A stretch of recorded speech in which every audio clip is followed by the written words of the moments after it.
This is Radio 2 on the BBC Sounds app, on your smart speaker and on 88 to 91 FM.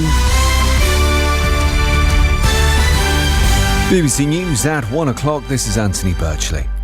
A third teenager has been charged with the murders of two 16-year-old boys who were stabbed to death a mile apart in southeast London a week ago.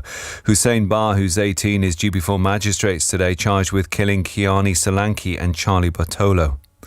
The former minister, Conor Burns, has had the Conservative whip restored after being cleared of serious misconduct. He was sacked as Trade Minister by Liz Truss following a complaint of inappropriate behaviour at the Tory conference in October, but the party said there was no basis on which to investigate further. New figures have revealed the number of unaccompanied Albanian child migrants going missing after arriving in the UK in small boats this year. Nearly 40 of around 200 children placed in Kent County Council's care have disappeared.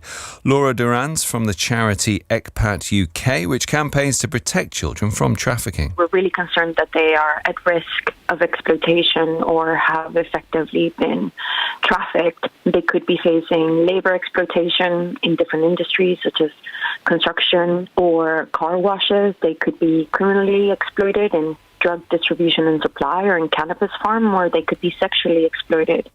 Moscow has warned Western countries they'll endanger their own energy supplies if they enforce a price cap which has been agreed on Russian oil exports. The US says the measures will immediately hit the Russian economy.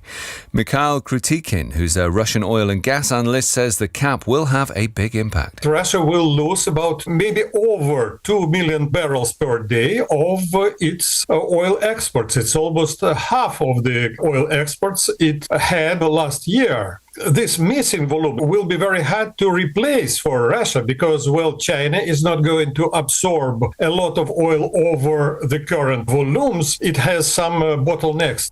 A fossil which sat in a cupboard at the Natural History Museum for half a century has advanced modern understanding of the origins of reptiles.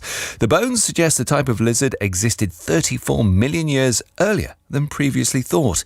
Claire Ronacres reports. Scientists have made huge advances in understanding the origins of mammals, birds and crocodiles, but few delicate skeletons of lizards and snakes have been preserved, so their history's been harder to piece together. This specimen was found in a quarry in Gloucestershire in the 1950s. It was labelled wrongly and stored before finding its way to the Natural History Museum. Recent analysis shows the long-tailed creature was about 25 centimetres long with sharp teeth. It has the hallmarks of modern lizards with bones in the head that allow extra flexibility in the jaws. Researchers say the discovery has important implications for understanding the rate of evolution. And the Guns N' Roses frontman Axl Rose has promised to stop throwing his microphone into the audience after a fan was apparently hurt during a recent show in Australia. A woman reportedly suffered bruising and cuts to her face during a show in Adelaide on Tuesday. That's the BBC News at 3 minutes past 1.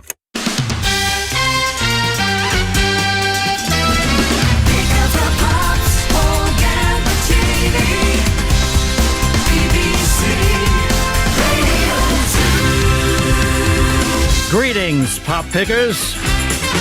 Saturday is our day for Pick of the Pops on BBC Radio 2. In the first hour, it's the top 20 from this date in 1980. Then we hear the hits from the 3rd of December, 1992. If it's 80, there must be Bowie, Blondie, and Madness. Then there's John Lennon, Diana Ross, and Spandau Ballet. Celebration. I'm